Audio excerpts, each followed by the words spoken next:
Psalm 91. Oh, well, it's okay. I read this psalm and it's like really kind of resonate with me today because we were just talking about school violence and how kids in elementary are acting out like in violence, like with knives and guns nowadays. And so I worry for my kids if I send them back to a traditional school that they will get these. They will be exposed to these kind of violence. I'm also worried because, but then the psalm tells me that when we trust in God, He will protect us and He will like just take us under His wings. His faithfulness is like a shield and a wall to us. And then even if the destruction come or plagues come, it will not approach us. We will just look on. No evil will happen to us or any plague come near our tent. And He will give His angels orders concerning us that they will protect us. And so, and verse 14 really like speaks out to me. It says, because we have loved God, because He has loved me, speaking about God speaking. So because we have loved God, God will save us.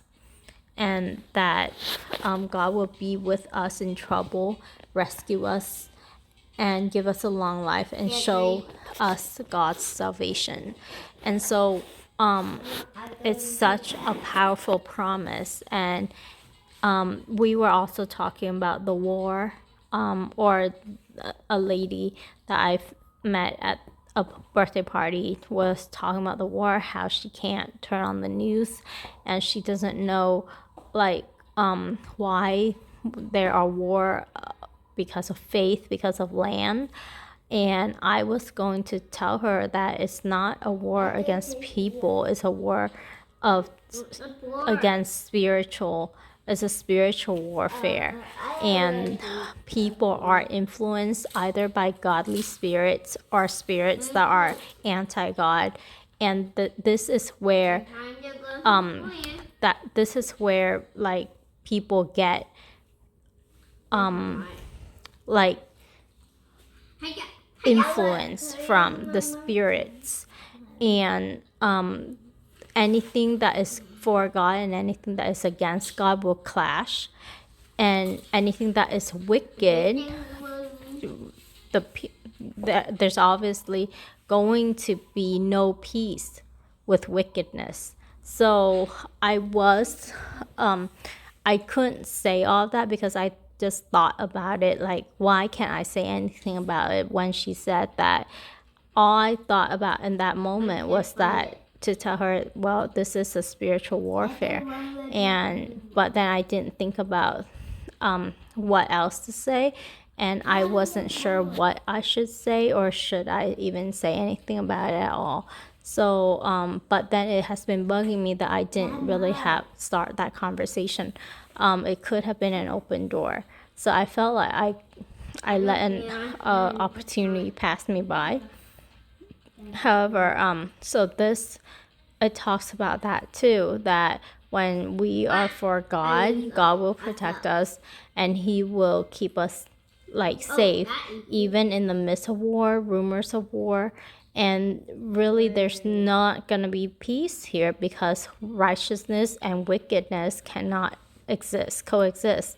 Godliness and anti-godliness cannot coexist. There can only be peace when there's goodness and truth and grace coexisting. And that's not the world that we live in. The world that we live in is ran by Satan. He has influence. He has power in this world. And he has tremendous influence in this world. So until God reigns, there's not going to be peace. But we can be safe in the midst of all that, we know that God is in control and he will win. His victory is already won, actually, but it hasn't been finalized yet. The spiritual victory is won by Jesus, but the battle of Armageddon is not here yet. The final judgment is not here yet. It's still yet to be carried out. However, I thought about all of that while reading the psalm, but then I also thought about how godly men die a horrible death. For example, like prophet were cut into, Christians were burned alive, were dipped in oil. So I wonder when this promise applies to me, and if my fate is going to be like one of those martyrs, or following this psalm, because God does not promise us, like, people might read this psalm and claim it as complete, like it's gonna happen to everyone, but we know from history, and we know from looking around us in even our present day life, that not all Christians have a rosy life. Actually, most of the time, Christian does not have a rosy life. They're met with opposition. And so I wonder, when God wrote this and when God promised it, like, what does it actually mean?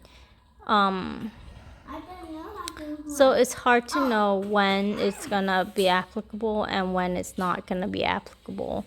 And it's just, I mean, it would be so much easier if we say, oh, we're gonna have security, and if we believe in God, and we're not gonna experience anything bad. But that's just not reality.